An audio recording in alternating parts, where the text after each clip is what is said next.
here's a video clip to explore Supta Paddangusthasana, which is reclined leg stretch. So it's a great way to release some tension through the back of your thighs, your calves, the hamstrings. And we do it in a way that really isolates the movement of the leg bone moving in the pelvis.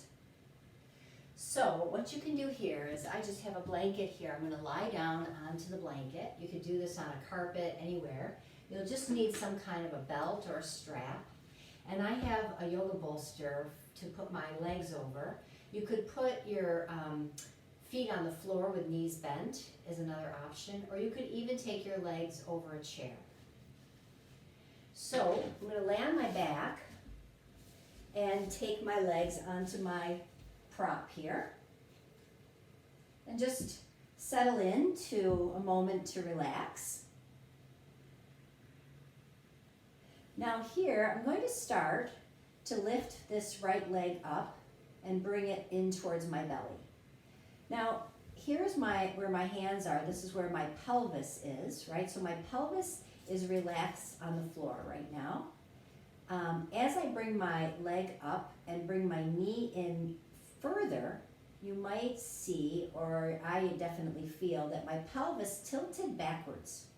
And that's because the hamstrings connect to the back of my pelvis. So as I bring my knee in toward me and I go too far, and that hamstring doesn't have the length that it needs in order to move this far without my pelvis tilting along, right?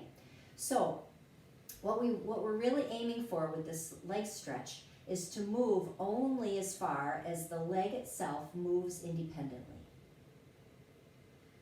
So what I like to recommend is you take your strap and just place it around the ball of your foot, or the bottom of your right foot, say, and then hold one strap in each hand and just start here.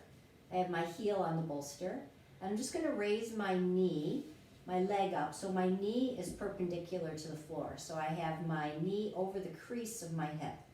This way, my pelvis here did not change position. It didn't tilt backwards, okay? It just stayed right where it was, relaxed on the ground. Then from there, I'm going to slowly begin to straighten this bottom part of my leg. Now, when you do this, when you go from this position into this position, you want to make sure that your knee doesn't push forward. So I'll show what that looks like. So I could push my knee forward to straighten my leg, but I want to just keep this thigh perpendicular and start to straighten the leg without pushing my knee forward. So I can start to feel that in my hamstrings and my calves. And then I can stay here. So my back is relaxed, you can have elbows on the floor. And we're just getting a little bit of a stretch through the back of the left, or the right thigh rather. Now one other way that I can begin to play here is to take my top leg and drift it a little to the right and then a little bit to the left. And as I do this, my pelvis itself here doesn't rock side to side. So it's just the movement of this leg in the hip socket. This way, we're asking the muscles that connect from the leg into the hip socket to help us to be the movers. If I were to go too far, for example, if I were to take my leg to the left and my pelvis started to lift off the floor, that would mean that I'm no longer moving independently my leg in the hip socket. So for this particular movement exploration, we want to stay with the pelvis relaxed on the ground. Then after a few movements there, you just take your right leg down and you'll do the other side. It's nice to take a moment just to check in. So we'll show it on the other leg. So I'll bring my left leg up. Now I'm going to relax the right leg on the bolster or on the floor. And then if you're doing this with your right foot on the floor, have the knee bent instead of legs straight, okay? So then I'm going to bring my left knee just so it's over my crease of my hip.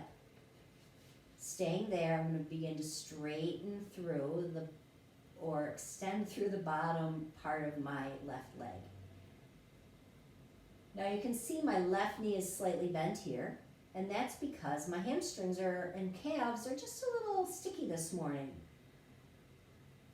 What we don't want to do again is just push the knee forward to straighten the leg.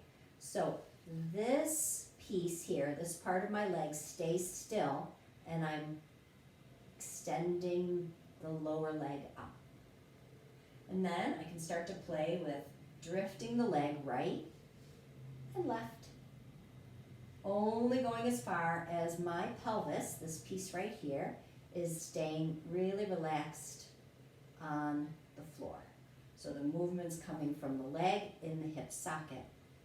This is going to help nurture and create mobility and strength around the hip joint, better coordination, and more ease in your system. After a few sweeps there, you can take the strap away and just bring the left leg back to the bolster, or place your feet on the floor if you weren't using the bolster, and just notice